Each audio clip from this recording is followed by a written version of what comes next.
پڑھیں گے آپ کے ذہن میں داعشی آ جائیں گے کہ داعش جس دردناک طریقے سے لوگوں کو مارتی ہے اور جیسے ان کو جلا دیتی ہے، ان کو بھوک پیاس کے عالم میں قتل کر دیتی ہے، ان کی گردنیں اتار دیتی ہے، ان کی آنکھوں میں پتہ نہیں کیا کیا ان کے ساتھ حیوانوں والا سلوک کیا جاتا ہے، وہ سارا سلوک آپ کو کہاں سے ملے گا؟ بخاری مسلم سے۔ اور کون کر رہا ہے؟ رسول اللہ کر رہے ہیں۔ اور یہ بخاری میں ایک مقام پہ نہیں ہے، چیزیں یہ بخاری میں 12-13 مقام پہ آئی ہے۔ بخاری صاحب اتنی کیا پڑھی تھی روایت میں تھا کیا کہ آپ نے اس کو 1 2 نہیں 3 نہیں 4 نہیں 5 نہیں 6 نہیں 10 سے زیادہ مقامات پہ نقل کیا۔ اعوذ باللہ من الشیطان الرجیم، بسم اللہ الرحمن الرحیم۔ تمام ناظرین کی خدمت میں السلام علیکم ورحمۃ اللہ وبرکاتہ۔ پلیٹ فارم سے آپ صحیح بخاری صحیح مسلم سیریز ملاحظہ فرما رہے ہیں کہ صحیح بخاری میں اور صحیح مسلم میں رسول اللہ کا کیا تعارف کروایا گیا ہے۔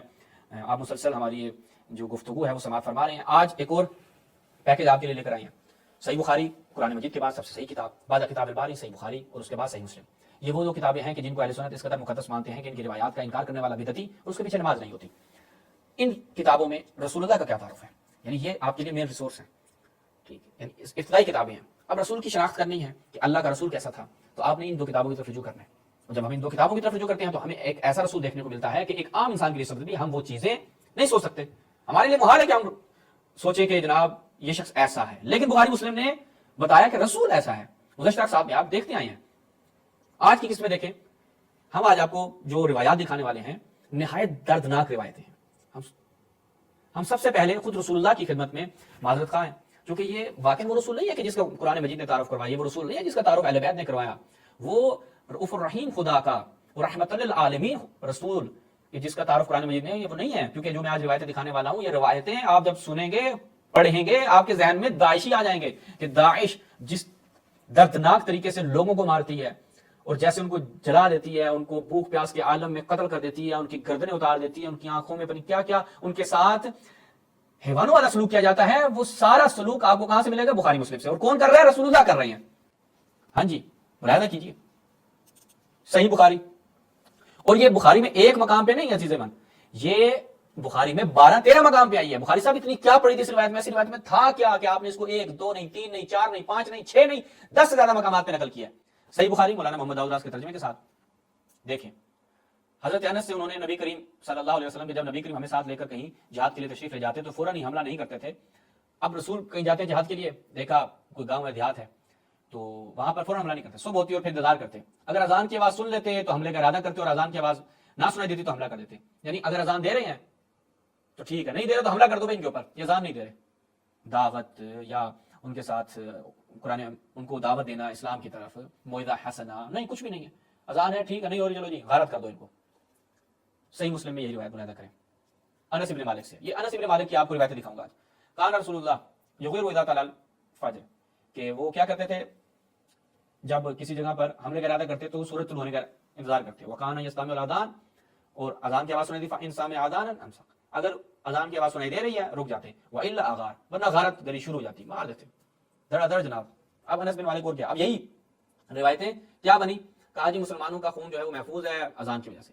کہا کہ جی اذان چونکہ کیا ہے شعار الاسلام ہے اور اس کا ترک کرنا جائز نہیں ہے، اور اگر کسی مقام پہ ترک کیا جائے تو سلطان کیا کرے گا؟ وہاں پر قتال شروع کر دے گا، اذان نہیں ہو رہی چلو ان کو مارو قتل کرو۔ اور کیا کہتے ہیں کہ یہ چیز دلالت کرتی ہے قتال کے جواز پر، جنگ کرنی ہے آپ نے بغیر دعوت کے، ٹھیک ہے، چونکہ دعوت مستحب ہے، یعنی دعوت دینا اسلام کی طرف مستحب ہے، شرط نہیں ہے۔ تو اگر وہاں پر آپ قتال کر دیتے ہیں دعوت نہیں دیتے تو یہ روایات سے استفادہ ہوتا ہے کہ جاؤ مار دو۔ آگے دیکھیں جی، وہ جو میں روایتیں کہہ رہا تھا نا کہ جو داعشیوں کا چہرہ پیش کرتی ہے، یہ ابتدائی جو روایتیں رکھی وہ بھی انس سے تھی، یہ بھی انس سے ہے، ٹھیک ہے۔ یہ داعشی چہرہ جو ہے وہ رسول کا کس نے پیش کیا؟ جناب انس نے پیش کیا، توجہ کرنی ہے۔ روایت بخاری میں روایت نمبر یہاں پہ آپ کے سامنے اسکرین پر، آپ بعد میں خود بھی چیک کر سکتے ہیں۔ حضرت انس سے روایت کرتے ہیں کہ کچھ لوگ یہ اقل یا ارینا قبیلوں کے مدینوں، یہ قبیلے تھے کہ مدینہ میں آئے، کچھ لوگ ان قبیلوں کے مدینہ میں آئے اور بیمار ہو گئے۔ رسول نے انہیں کیا کیا؟ لقاء میں جانے کا حکم دیا اور فرمایا کہ وہاں اونٹوں کا دودھ اور پیشاب پیئے، ٹھیک ہے، تاکہ وہ ٹھیک ہو۔ چنانچہ وہ لقاء چلے گئے اور جب اچھے ہو گئے تو رسول کریم کے چرواہے کو قتل کر کے وہ جانوروں کو ہانک کر لے گئے۔ الصبح رسول کریم کے پاس اس واقعے کی خبر آئی تو آپ نے ان کے پیچھے آدمی دوڑائے، دن چڑھے وہ حضور کی خدمت میں پکڑ کر لائے گئے۔ آپ کے حکم کے مطابق ان کے ہاتھ پاؤں کاٹ دیے گئے اور آنکھوں میں گرم سلاخیں پھیر دی گئی اور مدینہ کی پتھریلی زمین میں ڈال دیے گئے۔ یعنی ایک چرواہے کو قتل کیا تھا، اب اس پورے قبیلے کو کیا کیا؟ ہاتھ پاؤں کاٹ دیے، ہاتھ پاؤں تصور کریں کاٹ دیے گئے، آنکھوں میں گرم سلاخیں پھیری گئی اور مدینہ کی پتھریلی زمین میں ڈال دیے گئے۔ پیاس کی شدت سے وہ پانی مانگتے تھے مگر انہیں پانی نہیں دیا جاتا تھا۔ ابو قلابہ نے ان کے جرم کی سنگینی ظاہر کرتے ہوئے کہا کہ ان لوگوں نے چوری کی اور چرواہوں کو قتل کیا اور آخر ایمان سے پھر گئے اور اللہ اور اس کے رسول سے جنگ کی۔ یہاں پہ کہاں ہے جنگ کی انہوں نے؟ وہ تو دوڑ گئے تھے، وہ تو جا رہے تھے، یہ تو پیچھے رسول نے لگایا اور واپس بلا کر ان کے ساتھ یہ کیا، کہتے ہیں جی رسول سے جنگ کی۔ آئیے دیکھیں آگے وہ بتا رہے ہیں کہ جی یہ 8 آدمی تھے، 4 قبیلہ اورینا کے اور 3 قبیلہ اکل کے اور ایک کسی اور قبیلے کا، ان کو مدینے سے 6 میل دور فلاں مقام گئے، وہاں پہ بیت المال کی اٹھنے چڑھتی تھی، ان لوگوں نے تندرست ہونے پر ایسی غداری کی چرواہوں کو قتل کیا، ان کی آنکھیں پھوڑ دی اور اونٹوں کو لے بھاگ گئے۔ اب یہ جو بتا رہے ہیں کہ جناب وہ یہ کام کیا اونٹوں کو لے بھاگ، اس لیے کہ ساتھ میں ان کی ایسی سخت سزا دی گئی۔ حکمت و دانائی اور قیام من کے لحاظ سے ضروری تھا، اس وقت کے لحاظ سے یہ کوئی وحشیانہ سزا نہ تھی، اس وقت کے لحاظ سے جو غیر مسلم اس پر اعتراض کرتے۔ ٹھیک ہے جی، اعتراض خود انہیں معلوم ہے کہ غیر مسلم اعتراض کرتے ہیں رسول اللہ کے، اس سے یہ پھر اگلے مقام پہ بخاری کے کیا فرمایا، کہتے ہیں جی مقام حرام میں اونٹوں کے ساتھ ان کا قیام انتظام کیا، فرمایا کہ ان کا دودھ پہ جب وہ تندرست ہو گئے تو انہوں نے آپ کے چرواہے کو قتل کر دیا اور اونٹوں کو ہانک کر لے گئے۔ حضرت نے ان کے پیچھے آدمی دوڑائے اور پکڑے گئے، جیسے انہوں نے چرواہے کے ساتھ کیا آپ نے ویسے ان کے ہاتھ پاؤں کاٹے، ان کے کیا کیا آنکھوں میں کیا جی سلائی پھروا دی۔ پھر ان میں سے ایک شخص کو دیکھا، یہ دیکھے اوپر ایک شخص کو دیکھا کہ زبان سے زمین چاٹتا تھا، پیاس کی شدت کی وجہ سے وہ زمین چاٹ رہا تھا اور اسی حالت میں مر گیا، اسے کسی نے پانی نہیں دیا۔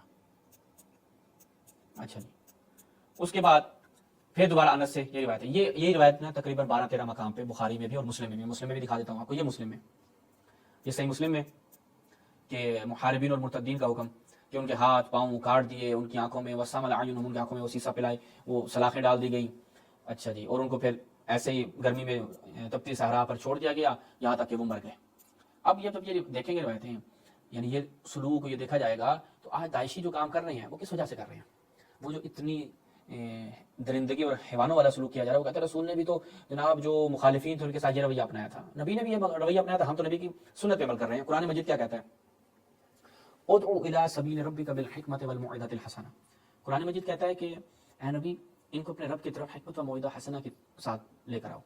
قرآن مجید میں قتال کا حکم بھی ہے، جدال کا حکم بھی ہے، لیکن اور یہ جو عمل یہاں پہ رسول اللہ سے آنکھوں میں وہ ڈال دینا، یہ ڈال دینا، یہ کہیں پر نہیں ہے، لیکن رسول نے کیا بخاری میں۔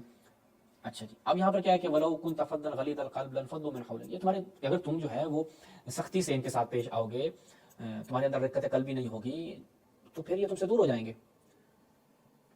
فَاعْفُ عَنْهُمْ وَاسْتَغْفِرْ لَهُمْ، ان کو معاف کرو، ان کے لیے طلب مغفرت کرو، وَشَاوِرْهُمْ فِي الْأَمْرِ، ان سے مشاورت کرو۔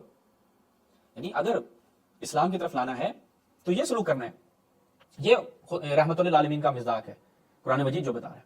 لیکن بخاری کیا بتا رہی ہے کہ انہوں نے چرواہے کو مارا تو رسول نے ان کے ساتھ وہ سلوک کیا کہ آپ سن کر بھی جو ہے وہ کانپ جائیں، لیکن بخاری کہہ رہے ہیں رسول نے یہ کام کیا۔ اب بتائیں کہ اگر کہا جائے کہ داعشی جو آج کام کر رہے ہیں وہ عین رسول کی سنت پہ عمل کر رہے ہیں، کون سا رسول؟ جو بخاری نے ان کو رسول بتایا، تو اس میں کوئی دو رائے نہیں ہوگی۔ اب یہ آپ کی خدمت میں ملاحظہ کیا آپ نے، آپ کی خدمت میں جو ہم نے عرض کیا، صحیح بخاری کا رسول ہے۔ اب آپ اپنے وجدان سے پوچھیے، اپنے ضمیر کی عدالت میں اس مسئلے کو رکھیے اور بتائیے کہ کیا آپ ایک ایسے رسول پہ ایمان رکھتے ہیں؟ آج اگر مخالفین ان کتابوں سے استفادہ کرتے ہوئے رسول کی شخصیت کو مخدوش کرتے ہیں تو کیا آپ تب بھی بخاری کے ساتھ ہیں، یا آپ کہیں گے نہیں یہ ہمارا رسول ایسا نہیں ہو سکتا؟ فیصلہ آپ نے کرنا ہے۔ والسلام علیکم ورحمۃ اللہ۔